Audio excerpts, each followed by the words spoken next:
All right, well, let's go and get started here. Thanks for being here, everyone. Great to see your introductions in the chat. Go ahead and continue to do that as we get started here. By way of introduction, my name is Avery Davis Lamb. I'm the co-executive director of Creation Justice Ministries, and it's an honor to welcome you to tonight's program, Resilience in Congress, Faithful Advocacy for Climate Resilient Lands and Waters. The mission of Creation Justice Ministries is to educate, equip, and mobilize Christians and Christian institutions to protect, restore, and rightly share God's creation.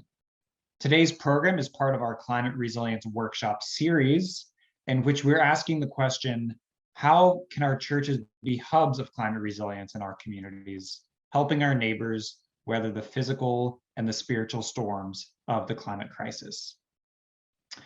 Today, we're learning what's up on Capitol Hill, what it means for building climate resilience in God's creation, and how we can faithfully advocate with our congregations. We have three excellent guests today who we'll introduce throughout the program. I'll go ahead and put a slide up here so you get introduced to them here, but I'll share their fuller bios later. Let's see. A few housekeeping things to note before we get started. Again, please introduce yourself in the chat if you have not yet, and be sure to select everyone, or for you, it might be all panelists and all participants. That way, everyone who's on the call today can see who you are. We will have a short Q&A session at the end of the program, so please, if questions come up, and I certainly hope they do, put those into the Q&A function at the bottom of your screen, and we'll be collecting those questions and we'll share them with our panelists at the end. This workshop is being recorded, and it will be sent out to all participants via an email next week. We'll upload it to YouTube, and it will be a public link. So if you want to share that with your communities, you are very much invited to do so. So as you can see on the screen here, we'll start with a word from Christian Brooks, then move on to hear from Jerry Otero, and then from Sarah Guy, and then we'll close out with Q&A and with some action items. Again, I will introduce everyone right before they speak. So to start out with, I'd like to introduce Christian Brooks, who is offering our theological reflection today in prayer. Christian Brooks is the representative for domestic issues at the Presbyterian Church USA Office of Public Witness. The Presbyterian Office of Public Witness is the public policy, information, and advocacy office of the General Assembly of the Presbyterian Church USA. Its task is to advocate and help the church to advocate the social witness perspectives and policies of the Presbyterian General Assembly. Christian holds a Bachelor of Science in Accounting from the University of Pittsburgh, a Master of Divinity from Pittsburgh Theological Seminary, and a Master of Science in Public Policy and Management from Carnegie Mellon University. And finally, we are blessed because Christian also serves on the board of Creation Justice Ministries. With that, I will hand it over to Christian for opening reflection and prayer. Thank you so much, Avery. Hello, everyone. Welcome, welcome, welcome. I am so excited to be here with you all today. As Avery mentioned, I am Christian Brooks. I'm the domestic representative for the Office of Public Witness, which means I run the domestic policy portfolio for the Presbyterian Church USA. All domestic issues go through me, including climate and environment. And when I was tasked to give the theological reflection and prayer for this service, I went into prayer for myself about what I should talk about, right? What was the Spirit moving me to talk about? And I was led to a passage by a good friend of mine that deeply resonated with me, because the passage talks about our deep connection with the earth, our spiritual connection with the earth. And when things aren't right with the earth, things aren't right with us. it resonated with me as a as a Black woman. You know, right now we are in Black History Month, and I recently wrote an article talking about how Black women have always been intimately connected with the earth and have been caretakers of the earth, and how, you know, we fight on the front lines of environmental justice and climate justice, because we have a deep understanding of the pain that the disconnect with the earth and the um, polluting of the earth and polluting of our neighborhoods, the pain that that causes the earth and causes us and is within our communities. So I'm going to bring this passage to you. It is from Belonging Earthbound by Bell Hooks. And I really want you all to listen to the words of this passage. And I'm going to take a moment of silence for us to really reflect on what Bell Hooks is trying to say to us. And I'll end our moment of silence with prayer. So the passage reads, to live in communion with the earth, fully acknowledging nature's power with humility and grace, is a practice of spiritual mindfulness that heals and restores. Making peace with the earth, we make the world a place where we can be one with nature. We create and sustain environments where we can come back to ourselves, we can return home, stand on solid ground, and be a true witness. I'll read it one more time. To live in communion with the earth, fully acknowledging nature's power with humility and grace, is a practice of spiritual mindfulness that heals and restores. Making peace with the earth, we make the world a place where we can be one with nature. We create and sustain environments where we can come back to ourselves, where we can return home, stand on solid ground, and be a true witness. Let's take a moment to reflect.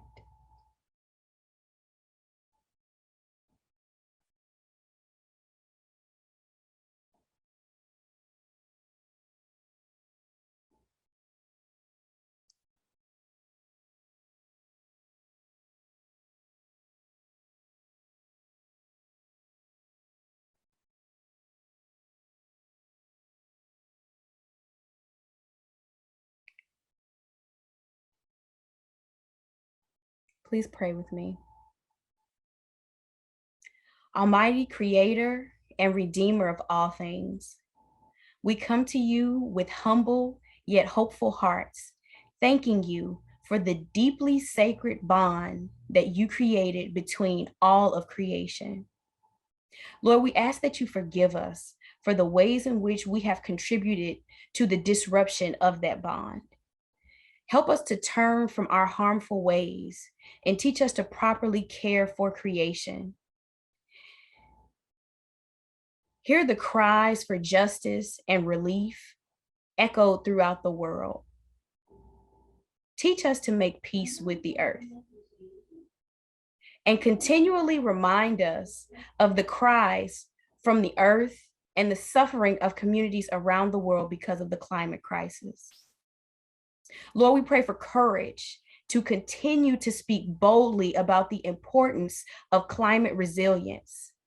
And Lord, we pray for guidance, like you guided our ancestors before us, who paved the way for us to continue to work towards justice and liberation.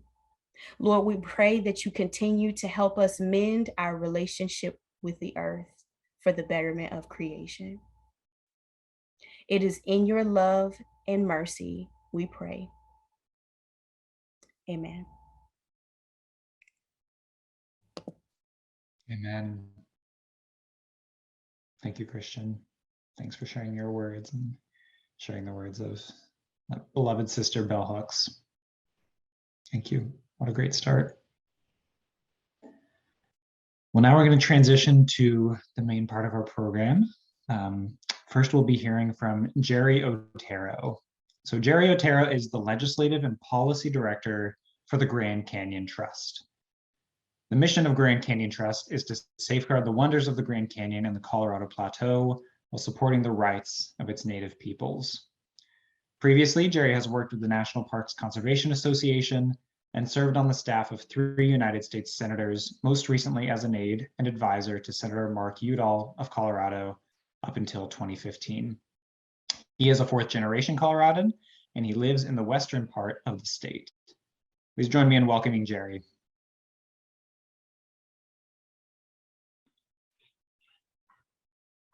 Hello, everybody. Did I transition Avery right on the camera? Okay, there we go. Hey, I will say this. My hair looks way better in the photo you got on me of the panelists than what it does now. I've refrained from getting a haircut for the last couple months because of the spread of COVID in my community. And so now I have this do that you have to stare at for the next 15 minutes. So I apologize for that. I just want to thank you, Avery and the team, for having me on tonight to talk about what's happening in Washington, D.C., what's happening with our legislature and Congress and the Senate, and see, just from the chat of all the different places people are calling in from. I see Michigan and Missouri. I see Arizona, Mesa, Arizona. That's where my mom's from. I saw even Hawaii. So what a great group of people to come and speak to today and have a conversation with. Personally, I am also a person of faith, and so to have the opportunity to talk about some of the things that I work on every day with this group of people is very welcomed and appreciated. As Avery noted, I live in Grand Junction, Colorado. Who am I? Why am I here? And what can I offer to the team here, the group? But I live in Grand Junction, Colorado.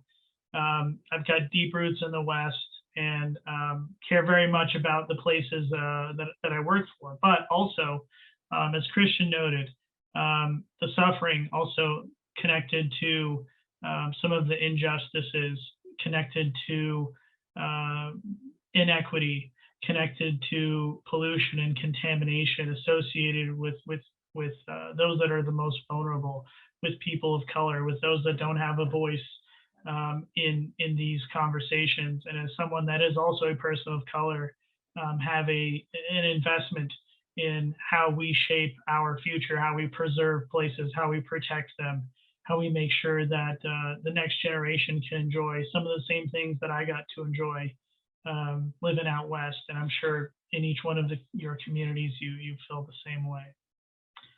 So with that, I'm going to talk. Let me just go through just some highlights here so we can have some structure of how the next 10 or so minutes will go. First, I just want to kind of talk about where we've been in 2021. So kind of what's happened, where we're going. When I say we're, I'm just talking generally in conservation and climate resilience of kind of what's happening. Then kind of talk some of the big conversations of the day, which are Build Back Better, and so what's included in that legislation as proposed. And then to finish it up, talking about what we can do now and what are some of the upcoming opportunities. So I hope that kind of gives you a sketch of where we're going and some of the conversation that we can have here as a team. So let's start out with kind of the state of play, right? Where are we and where have we been when we talk about conservation, when we talk about climate change, when we talk about resilience? I think it's important to understand context, right? And so when we replay back to the beginning of 2021, where do we get from there to now? So we think of a couple things. I think of, well, the obvious, right? We had an insurrection at the Capitol, which took a lot of attention, a lot of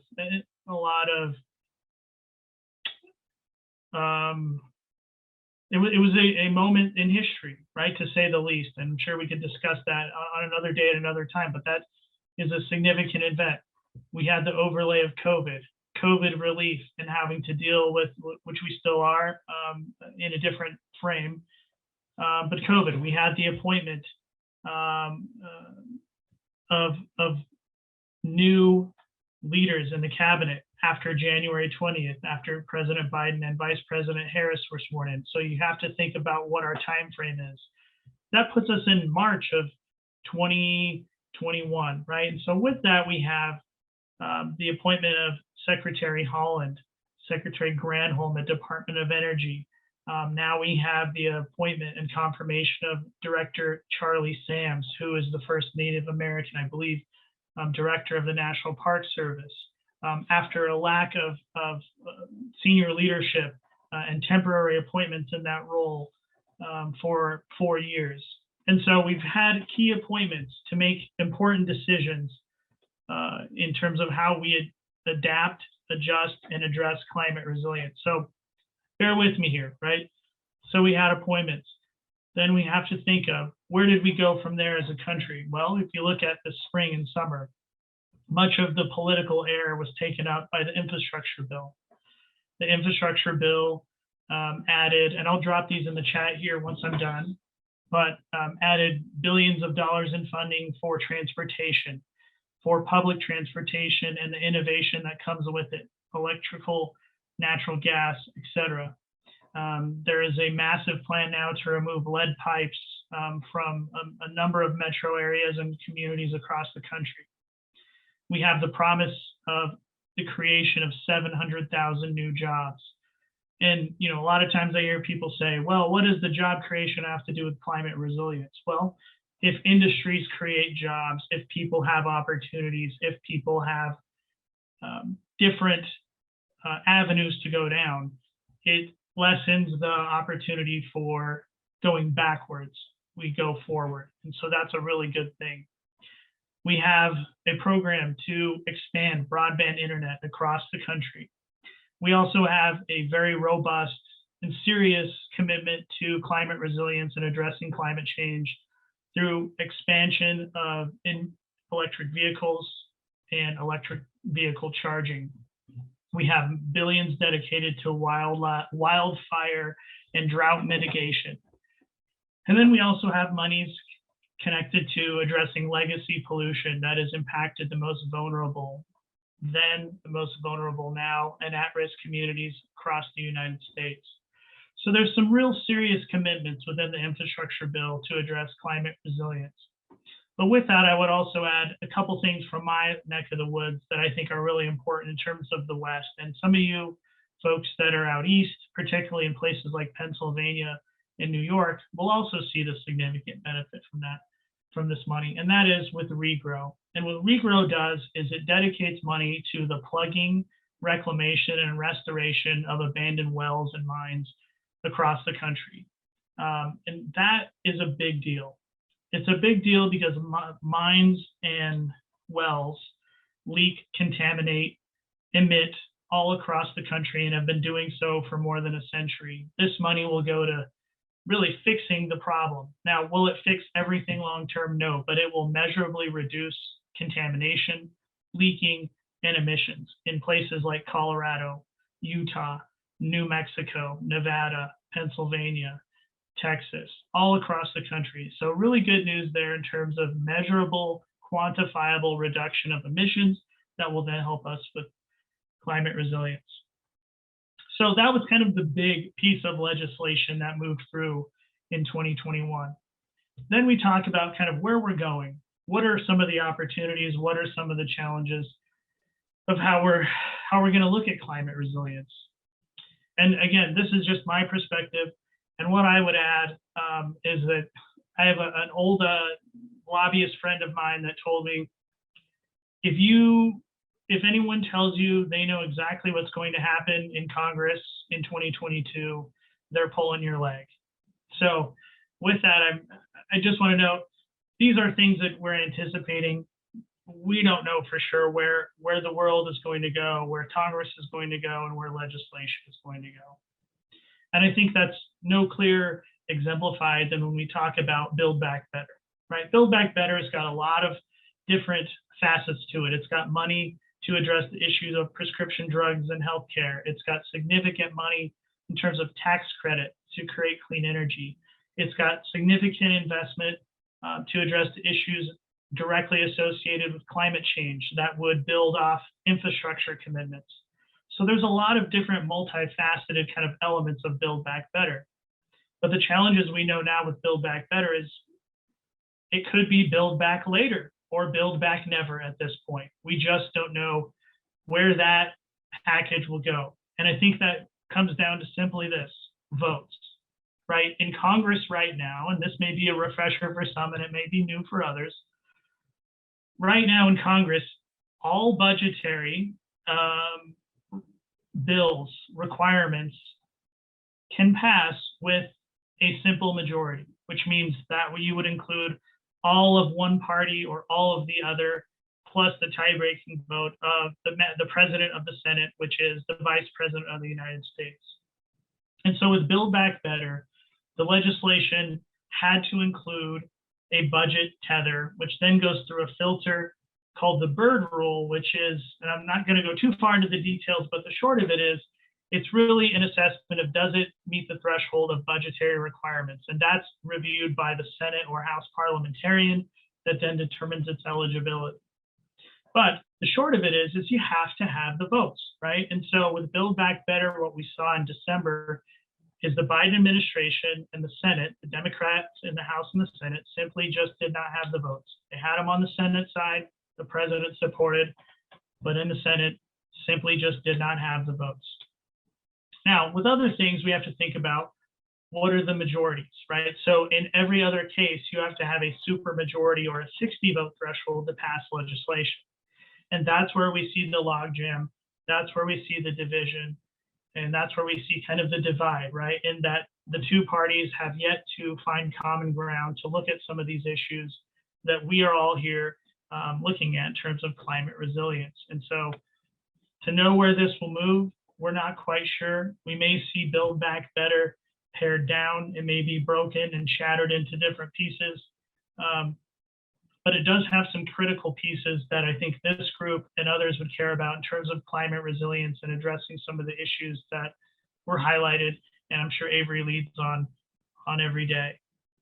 So I think that's important to know, right? So there's uncertainty there. The other thing I wanted to note is some of us that follow Congress very closely would know there hasn't really been much happening the last couple of weeks in terms of votes. And that's because Senator Ben Ray Lujan unfortunately suffered a stroke. He's a senator of New Mexico. And so he's been out of commission. Thank God he's recovering and he should be back in the saddle in New Mexico soon.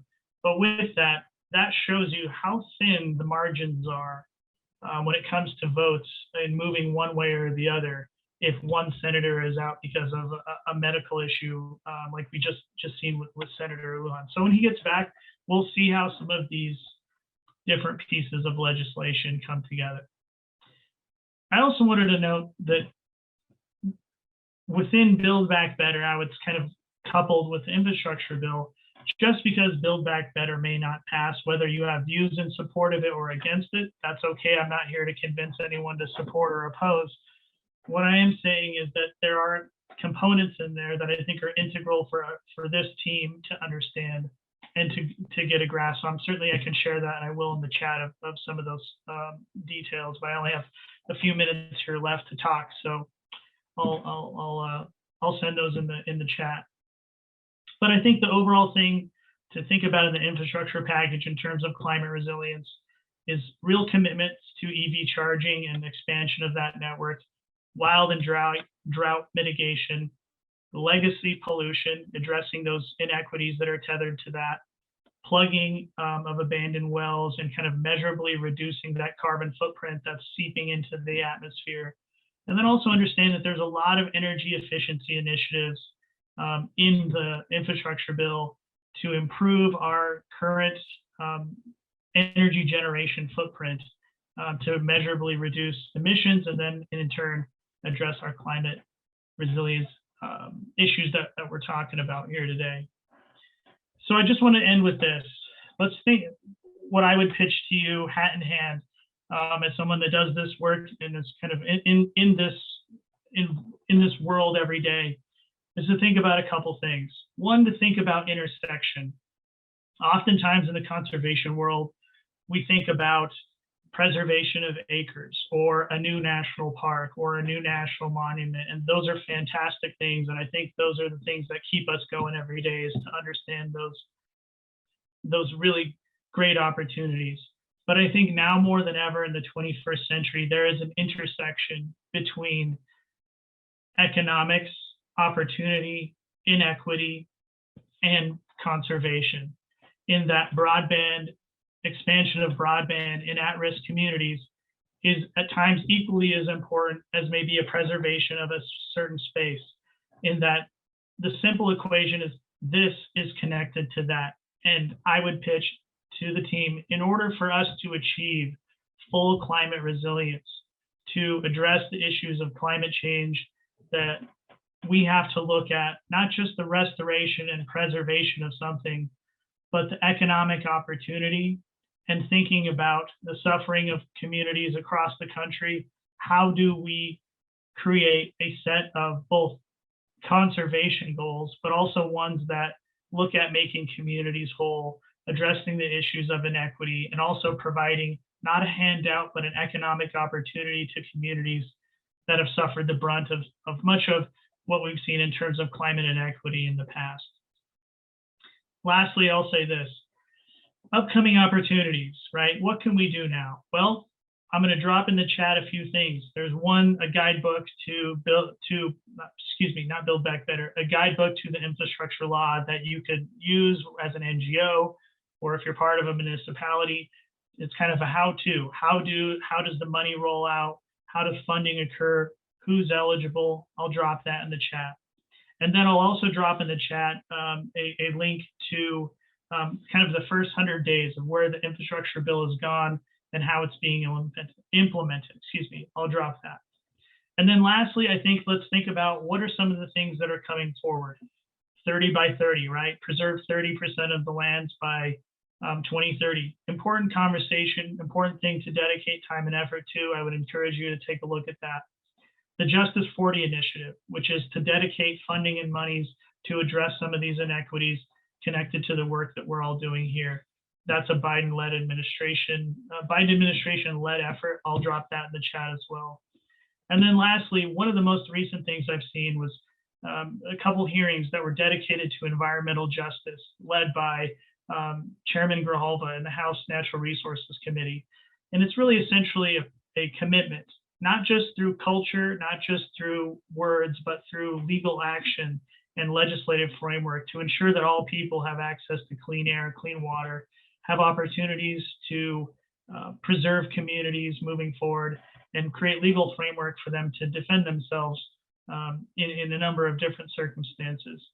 So thematically, in addition to climate, I think environmental justice is very closely tethered to these conversations that we're having as a country. I'm certainly open to answering more questions in detail, but I think I've taken close to my 15 minutes here, Avery. So I'll turn it back to you, and hopefully I captured what's happening in DC in a nutshell.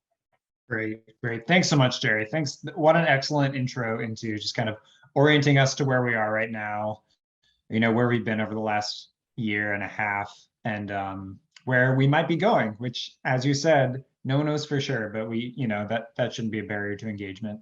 So thanks so much, Jerry. We're going to transition now to our next panelist, who is Sarah Guy.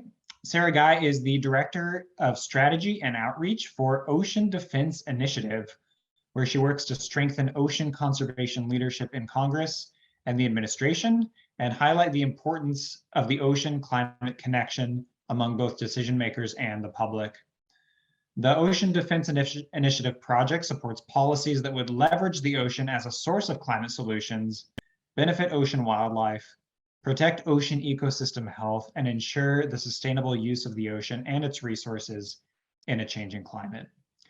Sarah has worked at the intersection of policy, communications, and advocacy across NGO, academic, government, and philanthropic institution, and she lives in Washington, D.C. Sarah, take it away. Thanks, Avery, and thanks to everyone at the Creation Justice Ministries team for inviting me tonight, and to Christian and Jerry for getting us started. I'm going to share my screen, so bear with me. I do have some slides to share. Okay. All right, is this working? Yes, looks good. Okay, great. Great, well, I've already been introduced, so I'll just skip right over this and get started. So tonight what I want to cover is why the ocean is important and how it's being impacted by climate change. But I really want to emphasize the ways the ocean is a source of climate solutions and dig into some of the legislative opportunities we have. And to build on Jerry's talk, Avery and Karen asked me to cover the infrastructure bill or law now and the Build Back Better Act. So we'll hear more about that. But first, I want to start with an overview of everything the ocean does for us, which includes nothing less than sustaining life on Earth. A healthy ocean supports our economy, our communities, ourselves. It supplies food, jobs, recreation, stabilizes our climate, stores carbon, and generates over half the oxygen we breathe. And it's a major economic driver and source of food for billions of people. And as this crowd likely appreciates, it's a source of joy and awe and spiritual connection and renewal. What might be less well known is that our ocean is our most effective buffer against climate change. And it has absorbed 93% of the excess heat generated by industrial era emissions. And it's also capturing nearly 30% of the carbon released into the atmosphere each year. We can think of it this way: if the oceans weren't absorbing this excess heat, average global temperatures on land would be around 122 degrees Fahrenheit. Right now it is 59 degrees. So you can just see that incredible impact, imagining that. However, all this means that the ocean has literally been taking the heat for us for decades. And as a result, the ocean is hotter, more acidic, and less habitable for fish and wildlife due to decreasing levels of oxygen. And these changes are leading to harmful impacts on human communities. We know sea levels rising, flooding coastal communities, warmer ocean temperatures are driving more frequent and intense hurricanes and other storms. And there are environmental justice repercussions to these impacts. Climate change and all those associated coastal hazards like sea level rise, flooding, storms are hitting low-income communities and communities of color first and worst. But we do have some good news, which is we know what we need to do. And we have plenty of science to back us up here. But we really just need to, as advocates, get our decision makers to take bold and decisive action. So what does that look like when it comes to the ocean? We talk about ocean climate action and kind of three major categories of what we need to do. The first is decreasing our greenhouse gas emissions. And this is the most important thing we can do for the ocean, is to reduce emissions. And every step we take in this direction is one for a more resilient ocean planet. Secondly, we need to protect the ocean's ability to store carbon, and I include coastal ecosystems here too. And third, we need to increase the resilience of oceans and coastal ecosystems so they can adapt to changes that are already occurring. So this means protecting large areas of the ocean that can serve as a refuge for fish and wildlife, and eliminating some of the stressors the ocean's under, like plastic pollution, chemical pollution, overfishing. So to dig into these categories of ocean climate action a little more, the first is related to emissions reductions. And first of all, we need to end the expansion of offshore drilling, new offshore drilling. Expanding this drilling would intensify climate change, threaten ocean and coastal habitats that are so important to healthy fish and coastal economies. But we also have the opportunity here to scale up and transition to renewable energy sources like wind and tidal. And here it's going to be a challenge to site these to minimize environmental impacts, but definitely exciting to see, and already a lot of progress made under the Biden administration on this transition. And another major and maybe obvious way we can do this in the ocean space is by reducing shipping emissions. And there's a lot of exciting work happening in that sector, but also a long way to go. So next we need to protect marshes, mangroves, seagrasses, kelp forests, coral reefs, all these ecosystems we call blue carbon ecosystems because they are incredible at storing carbon and up to 4 times more than forests.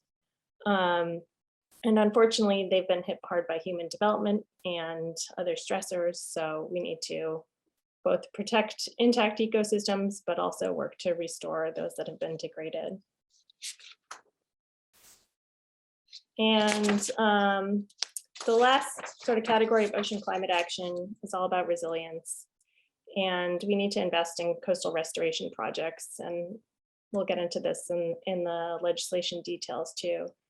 But this is not a great slide. This is not focused on protecting beach houses. This is about increasing resilience for frontline communities that are getting hit hardest by climate change, and particularly around the coast, experiencing flooding and hurricanes. And these projects would support nature-based climate solutions, like building oyster reefs or restoring ecosystems that are buffering these storm surges and flooding. And so I think there's sort of a win-win-win situation. They improve community resilience, provide jobs, and they're storing that carbon we were talking about. A lot of these projects are ready to go right now, and there's a lot of demand for them all over the country.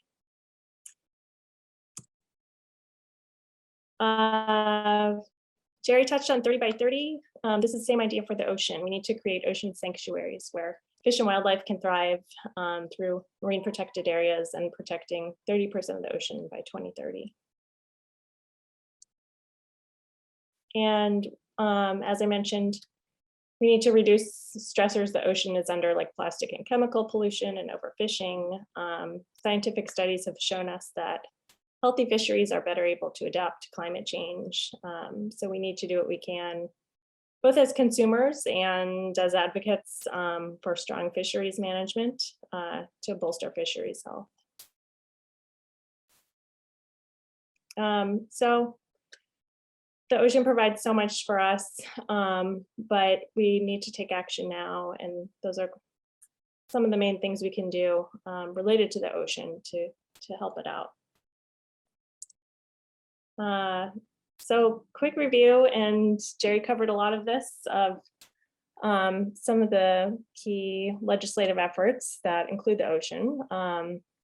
So the infrastructure law, as Jerry mentioned, was signed into law last fall, and some reporting talked about the climate benefits, but this is not a climate-focused bill. However, there was some great content on ocean and coastal and Great Lakes habitat and restoration funding.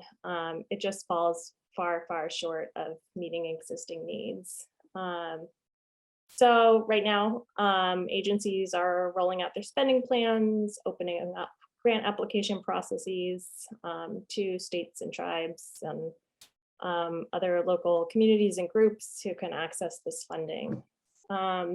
So even though this has been signed into law. I think as this funding is rolled out and projects are implemented, as advocates, we need to continue to highlight the importance of climate resilience and environmental justice as these funds are spent. A few of the ocean and coastal highlights are here, and Helen, I think, has a more detailed rundown of the ocean and coastal provisions in this law. But as you can see, there's some good coastal restoration funding, funding for ports and waterways, resilient infrastructure, and then a lot of more ecosystem specific restoration projects, including a big chunk of change for the Great Lakes Restoration Initiative. So Build Back Better Act, as you've heard, had somewhat of a rocky path at the end of last year. But I just want to highlight sort of the progress of how much came together. And, you know, this passed the House of Representatives that has the full support of the president. We just need to figure out what to do in the Senate. This is the largest effort to address the climate crisis in American history. And we've come so far that I think, you know, we need to take the momentum of pulling all this together to keep pushing. And who knows what's going to happen, but there is some possibility of passing the climate, energy, and justice provisions, perhaps in a scaled down version. Jerry, as you mentioned, perhaps in a lot of other smaller pieces. So just want to underscore the need to advocate for the importance of these investments and for including investing in our ocean and coasts.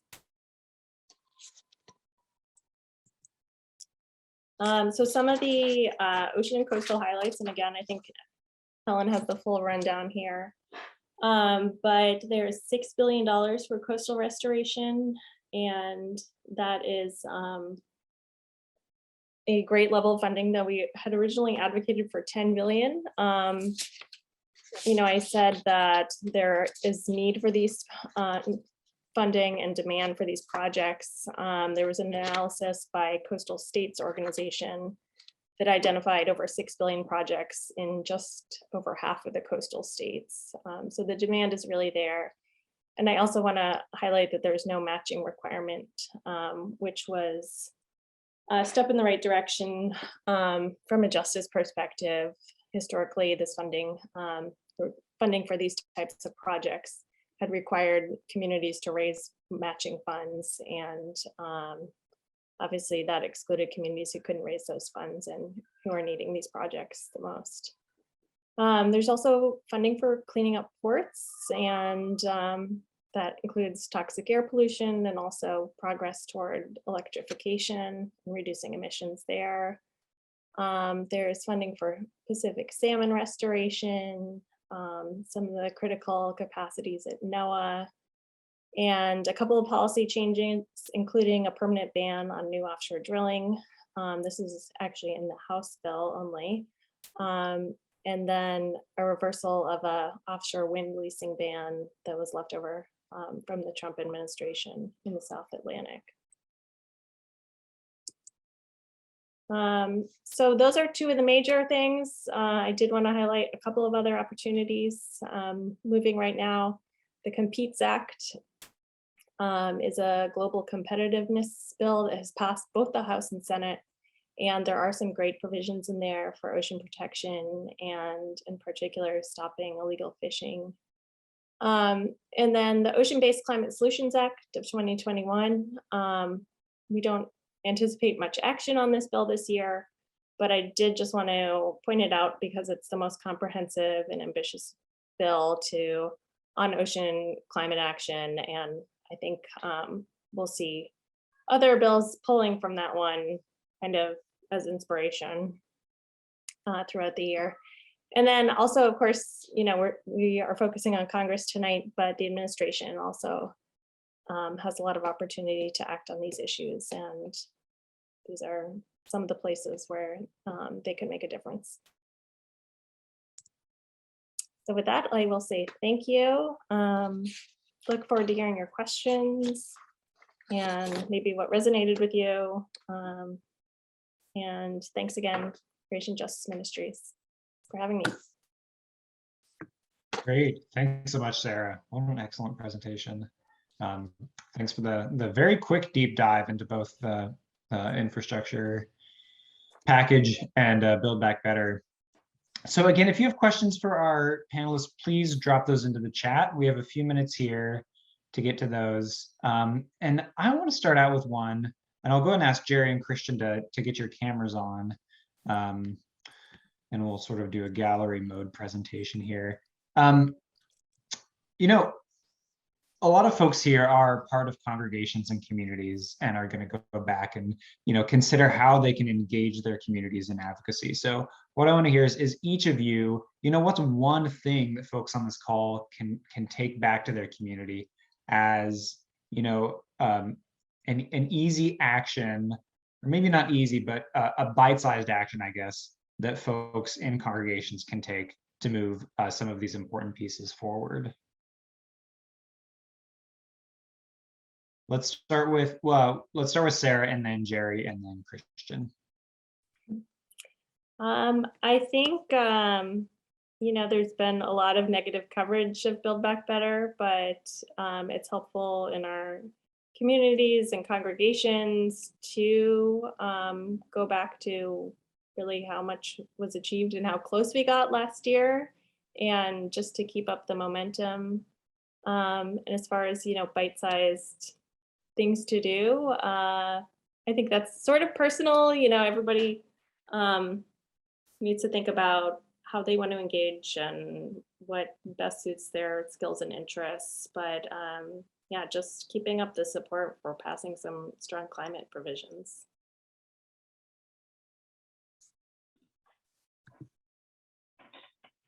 Thanks, Sarah. I think I'm next, right? Yeah, I think that's exactly right, Sarah. I would add a couple things. You know, the old saying is all politics are local. And so, you know, a lot of times it's easy to say, well, the Democrats do this and the Republicans do that. And it's easy to just pick your side. But I think on a local scale, when you can find people, you know, to solve an issue that doesn't have to be partisan, I think that's always a good start, right? We all work together. We don't always ask everybody their political affiliation, but we go solve problems. I think that's a good spirit to try and address the issues that you may be looking at, whether it's local or kind of on a larger scale with climate.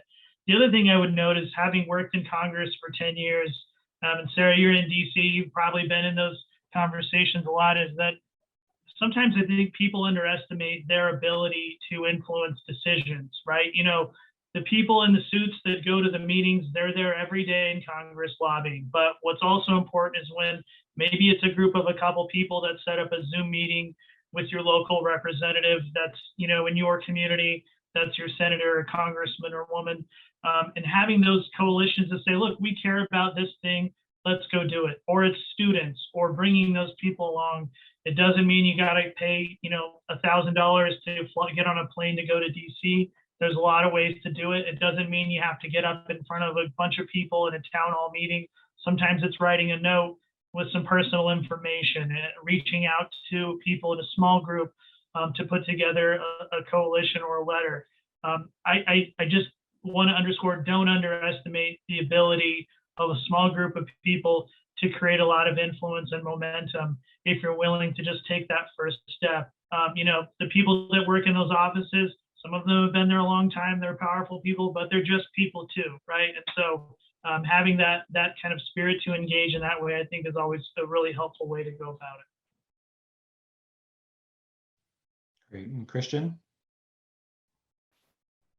So I would say that, one, we at the PCUSA Office of Public Witness have action alerts that go out quite often around different legislation. So one quick thing that you can do is go to pcusa.org/Washington and sign up for our action alerts. We send out action alerts on a lot of different topics, both climate and environment related. We have an action alert on the Environmental Justice for All Act that was put in the chat. We have an action alert on the Thrive Act and many other pieces of legislation that will also also speak to the climate and environment, speak to the climate and environment issues that we're talking about here. But I really want to underscore what Jerry has said in terms of making sure that you are contacting your representatives, both in the House of Representatives and in the Senate. Your voice has power, even if you are just contacting them to say thank you. Thank you so much for sponsoring a piece of legislation, asking them to hold the line, but also engage at the state level. If action is not being done here on the federal level, action can still be done on a state level. You can still have a climate bill passed at the state level, an environment bill passed at the state level. So make sure you know what's going on within your state House of Representatives and your state Senate, so that you can stay informed on the different bills that you can advocate for. Great. Thanks all of you. Some really good questions in the chat. Yeah, Jerry. Yeah, you want to go back? I don't know. There was a question in the chat. I think it's connected. It's from John about the congressman and kind of the disconnect on climate change. Is that it? Should we wait, or should I was going to add something to that. Yeah, go ahead. Yeah, go ahead if you have something to say on that. I was just saying, John, I think that's a really valid point, and I think that's something that's really a tough hurdle to get over. I mean, the congressional district that I live in is the 3rd congressional district in Colorado. For those of you who don't know, it's Lauren Boebert's district. She's grown to national prominence for some of her positions and antics, and so that's my representative.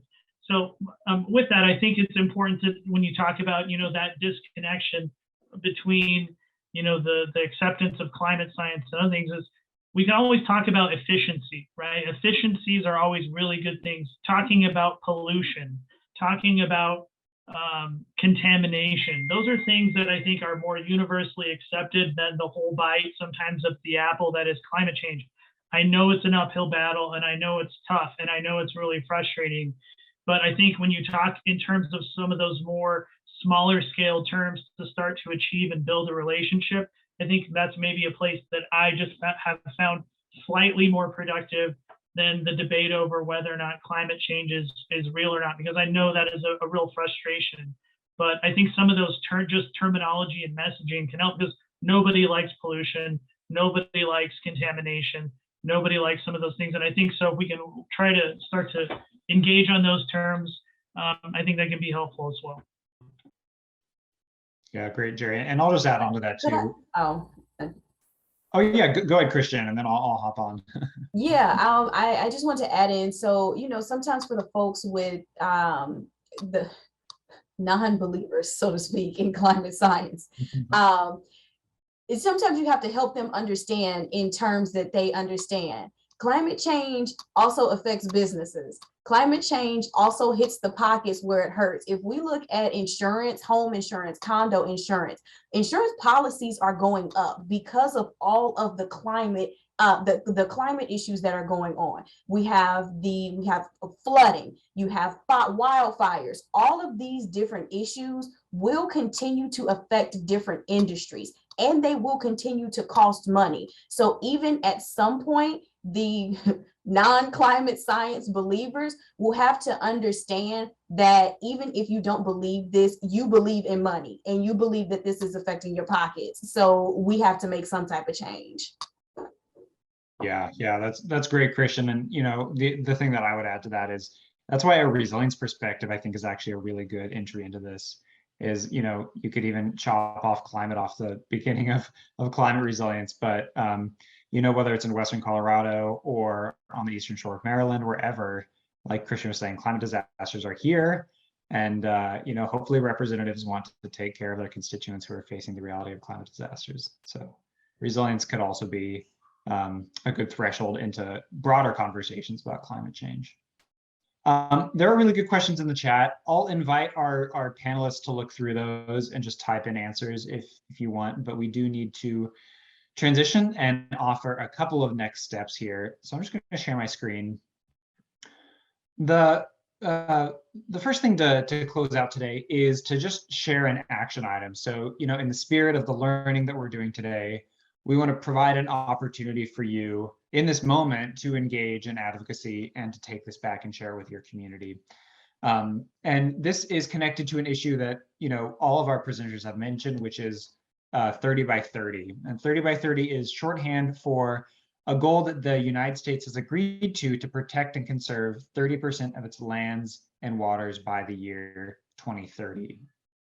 So right now, the Department of the Interior is developing an atlas for this 30 by 30 goal that will outline the specifics of how to reach that goal and what specific measures, protection measures, conservation measures, what actually counts as conservation, what counts toward that 30%. So the roadmap that is outlined in this conservation and stewardship atlas could either result in ambitious and transformative conservation measures, or there's a possibility that it could just reinforce the status quo if it defines conservation very broadly. In other words, what we're looking at here is the development of a moral document. It is an atlas that is going to have huge implications for the well-being of God's people and God's planet for generations to come. So Helen is going to drop a link in the chat here where you can send a letter into the Department of the Interior. I know it's not Congress, but it's a really relevant action right now because they're collecting public comments up until March 7th on the atlas. So take that action alert, send your letter in tonight, and then this is also a link that you can share with your community or your congregation. Finally, I want to share that next month's resilience webinar will be on preaching resilience, cultivating climate justice from the pulpit.